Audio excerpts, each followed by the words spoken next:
Game started. Kasamak from Thailand. Cool. Okay, there's a e4. Let's see. I played a King's Gambit recently. Sicilian, a French. Time for another center counter.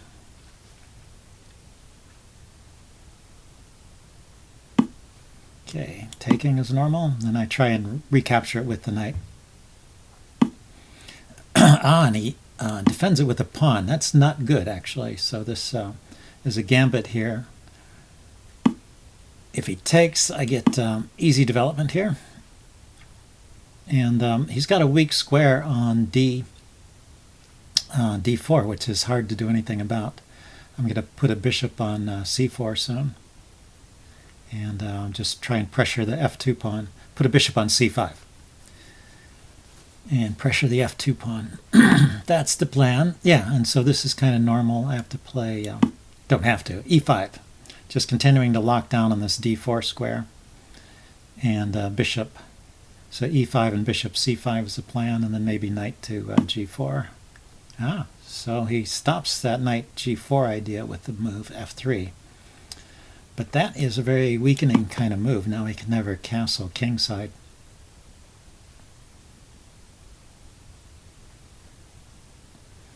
And so I can just castle and put pressure on the backwards d6 pawn. And he has no pieces developed. A bit unusual. I've got 3 pieces out. I'm ready to castle. And he has no pieces developed till he's made his pawn moves. And he makes another pawn move. So this is one of those positions. One of those positions where Chess Explained thinks, always says something like, well, this must be punished. This sort of play is not possible, or ought not to be possible. But it can be tricky sometimes. In fact, this a3 move introduced the idea of b5, kicking my bishop around.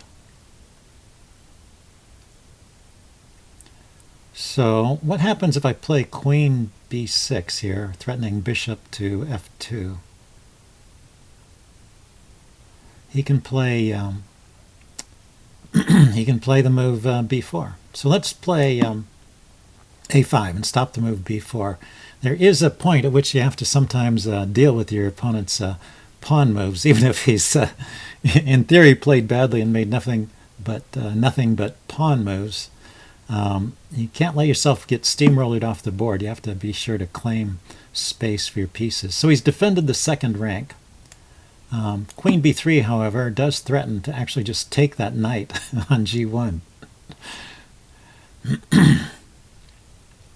So I think it's probably a good move. He can't really interpose anything. So he's ignoring the threat. So does anything get trapped? If bishop takes knight, rook takes knight, queen takes rook, and the queen can come out via h2 if nothing else, if somehow this diagonal gets blocked. But it looks like the diagonal back is okay too. Yeah, let us just grab there. And then also the knight on d2 interrupted the defense of the second rank, so I'm threatening to bring the queen in. So queen to f2 is just checkmate.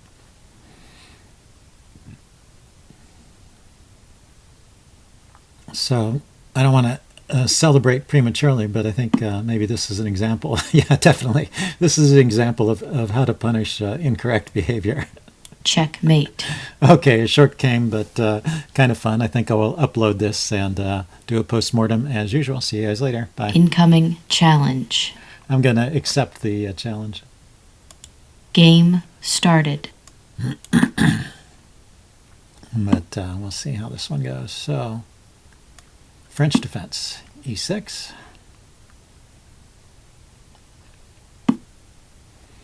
And well, let's play the 1 hour, always fun.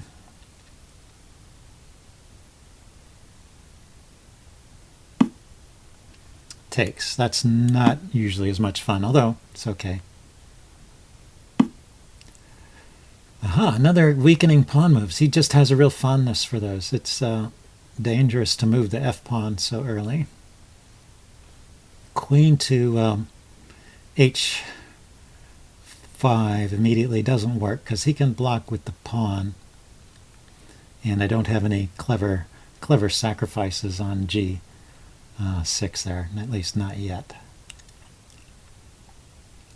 I can play bishop to bishop to G5. He can interpose the bishop. Well, why not just go back with the knight? He's created a nice spot on E5 for my other knight, so knight F3 to E5 seems like a reasonable plan.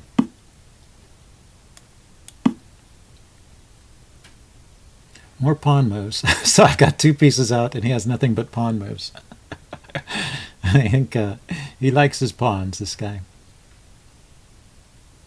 Maybe bishop to C4 was more. Oh no, I'm not threatening to take yet. Still, and bishop C4 looks like a good square for the bishop, although he can kick it with B5. B5, bishop B3,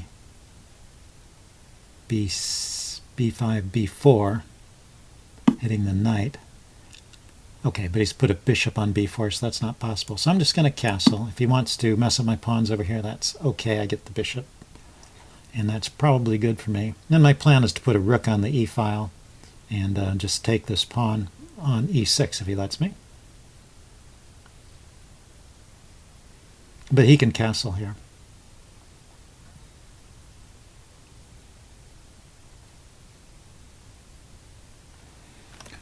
So, okay, he's stopping to think. He's got some pieces out in this game, so it's an improvement over the last game. Castles, yeah. Now this pawn is pinned, so actually this f-pawn is loose. So can I take advantage of it with knight h4? Knight h4, he moves his knight somewhere like e4, knight h4, knight e4, and my knight is hanging, and his knight looks pretty good on e4. So let's not play that. Maybe bishop to g5, pinning the knight.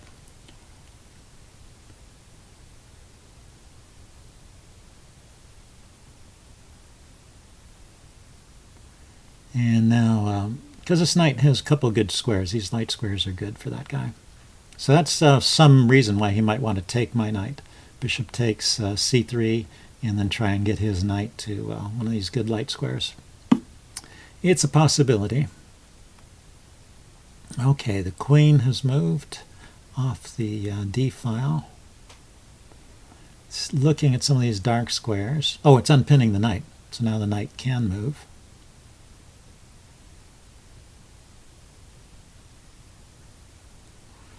I can play knight h4 here, as I was mentioning before. Now, if he tries, so knight h4, knight e5, knight takes e5 is possible. So knight h4, bishop takes c3, pawn takes, then knight e5. Is that good? Here, let's kick this bishop. See what he's going to do with it. Okay, he is going to take. And see where he goes with the knight. Yeah, so the idea was, as I suspected, knight e5, good square for the knight. Hitting the bishop and hitting the pawn on c3.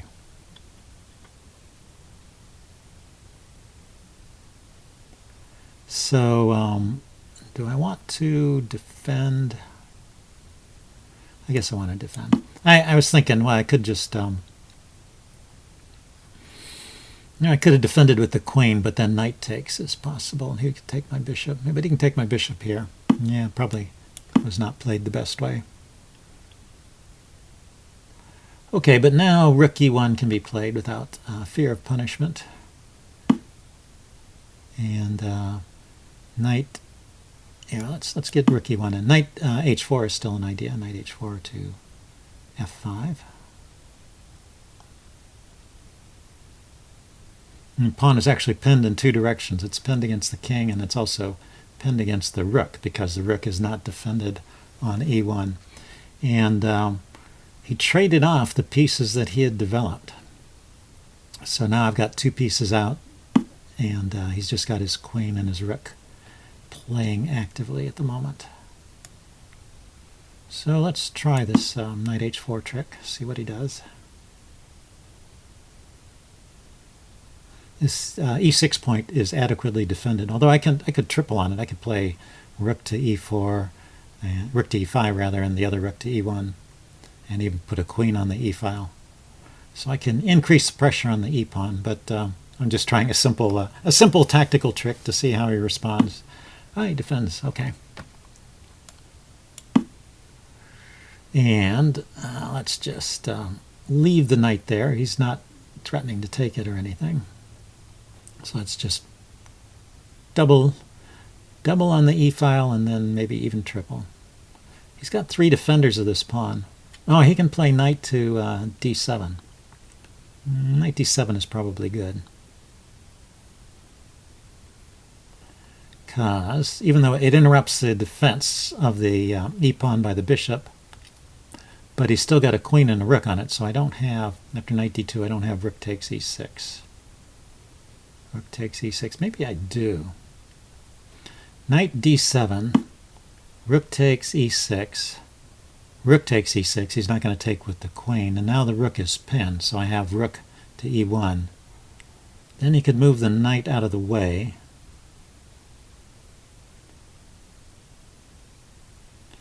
So that it's defended. Yeah, I guess that's okay. He's got also the move knight to b6 hitting my bishop. So let's just drop back here.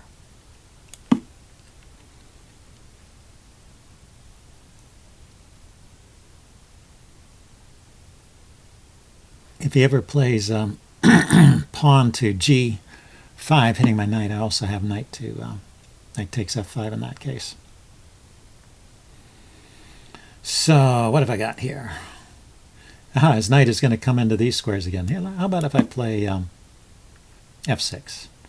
Just so the knight is not coming in here between my interfering with my plans by parking on the e file. Yeah, so it goes to that square, blocking the bishop, attacking some squares, including the rook.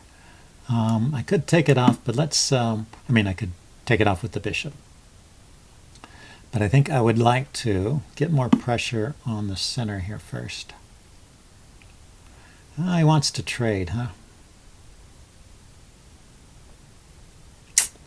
You know, this knight has no good square, so maybe I am forced to trade.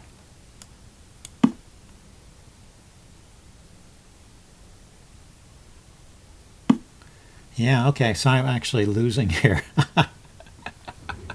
Oh, incredible. Because the knight is trapped. Knight is trapped.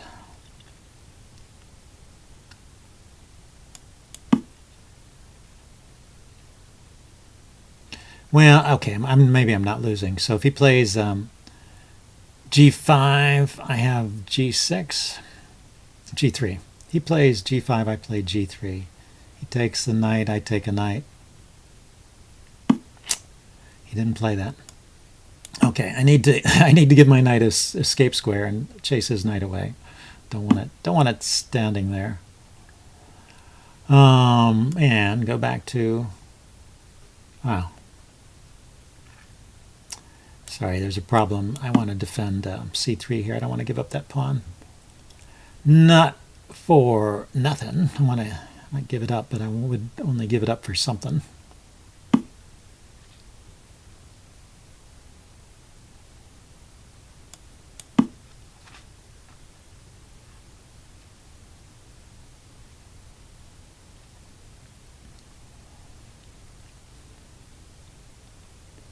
His bishop is kind of a bad piece. It's trapped in behind his pawns, so maybe I'm still have some advantage. 1, 2, 3, 4, 1, 2, 3. Just counting the pawns. 1, 2, 3, 4, 1, 2, 3. 1, 2, 3, 4, 1, 2, 3, rather. Yeah. So where to? This square.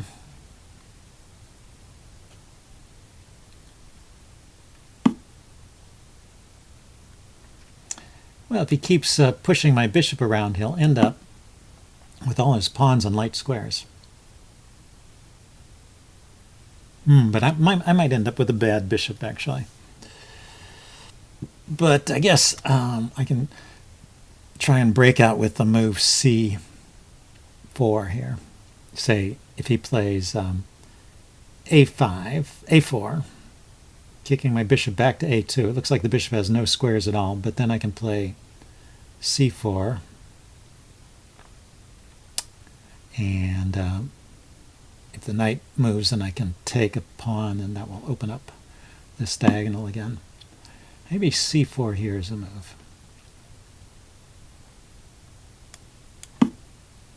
Got to try and do something. Need a little scope for my pieces.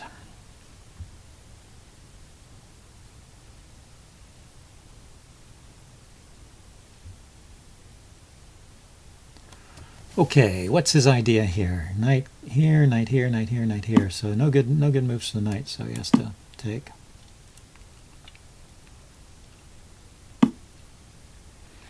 And this is defended.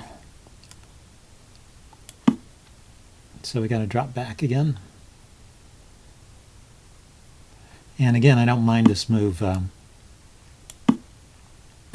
move a5 just puts another piece on a light square.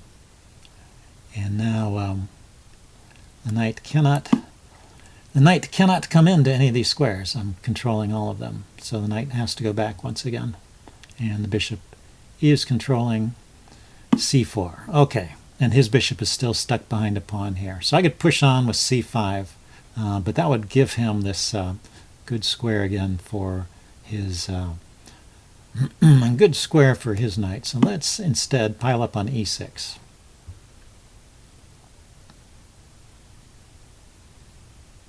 So I think I've taken away squares from his knight. I've taken away squares from his bishop. Can I take advantage of this? He's got 3 defenders on this pawn. I've only got 2 attackers. Even with a knight, that'll just be 3. He can try and get active on the b file with his rook.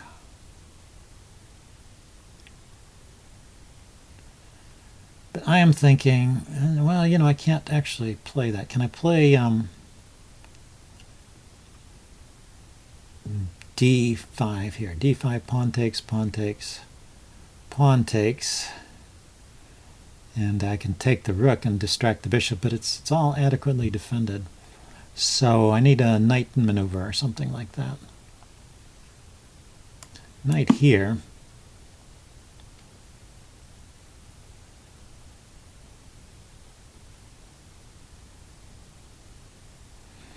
Wonder if maybe h4, h5, going after this pawn. Nah, it doesn't seem too great. His pieces are a bit tied up holding on to the e6 pawn, but my pieces are tied up attacking it. This is a good square for the knight, so... Oh, now his rook is... this pawn is once again pinned because of the rook, so... But if I push, he pushes... Knight there, bishop takes, rook takes, rook takes, rook takes, and I grab a pawn over here. No, I'm sorry, I can't play that. It's, yeah, it just loses a pawn. He's got a pawn on e5. If I play d5, he plays pawn to e5. Do I have a counter for that? I can take on... c6, he can take my knight. I can take his rook. Maybe that's good enough. Oh, and then the exchanges. He can take. I take. Actually, he should take this way. I take. Knight takes, knight takes. See, it's just that he's under-defended his rook back here. So my idea here was, oh, I can't play it now. Right, my idea was to take on c6, but now that's not working. So the knight has to move. Okay, threatening to take on e6 here. e5 now, threatening to take on e5. The knight comes in, I can take it off with the bishop and then take on e5. The bishop cannot defend it. King and rook are already in action, so he has to push. Okay, so take.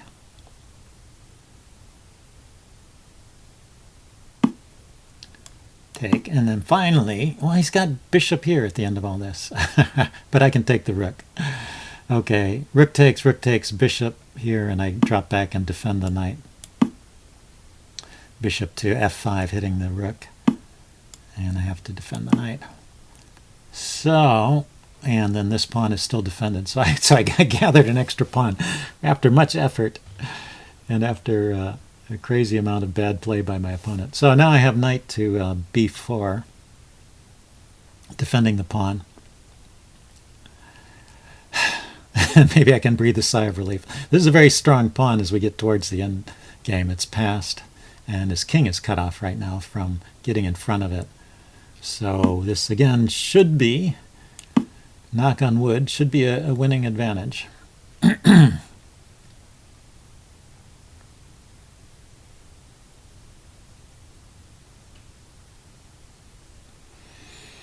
And do I have tricks like rook to e6? Rook e6 check, bishop takes, pawn takes. You can come here, check and win my bishop. Server announcement. Well, actually the knight's still defending the bishop, but okay, so he wants to go to the endgame. I want to take that rook off and go to the endgame too.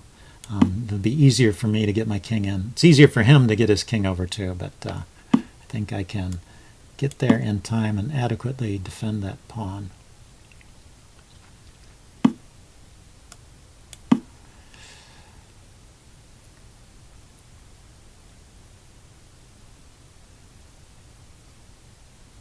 And my pawns are on dark squares, so his bishop can't attack them.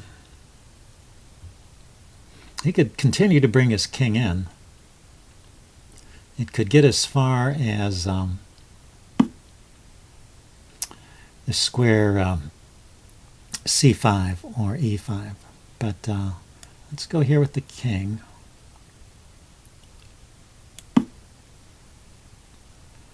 And now I want to try and chase his king away. So I need to get my knight to a square like, so he can go here or here to check me. So knight here, knight here, knight here, check. Check from this square. I can also go for the bishop. Where else could I check from? This square here. Well, let's start with this move. It seems like a logical starting move.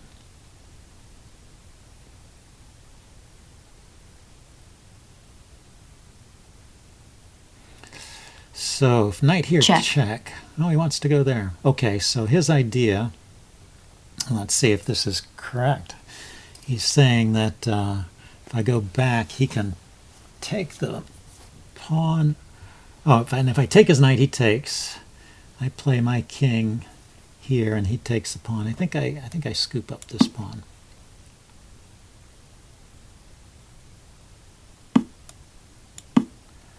Have to make sure it doesn't get too far. He can take his pawn, but I go knight b6 with check and then grab this pawn. His bishop can't defend it. So once again, I will have an outside passed pawn. Actually, it wasn't outside. Now I have an outside passed pawn. So this trade of pawns. Oh, he can defend it. Right, the bishop goes there. Okay, so knight there defends my pawn. And threatens to take his bishop.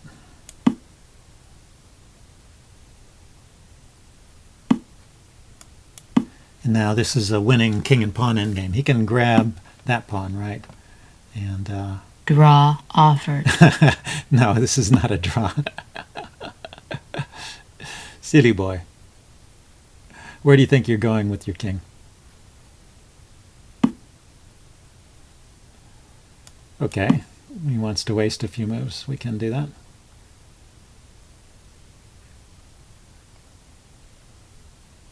He has to, at some point, come over here and get this pawn, and then I just walk over and grab the pawns on the other side. So it's not even close to a draw. And this helps me, actually. He should leave his pawns back so that I have to walk as far as possible to gather those pawns. Now he's got to make a decision.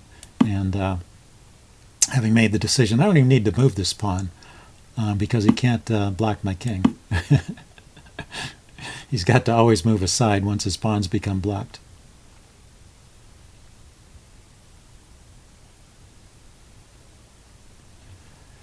So it looks like I'll upload both of these games. Maybe I'll upload this Black as resigns. one session. I think there were some instructive points in the second game as well. So you get 2 games for the price of 1 today.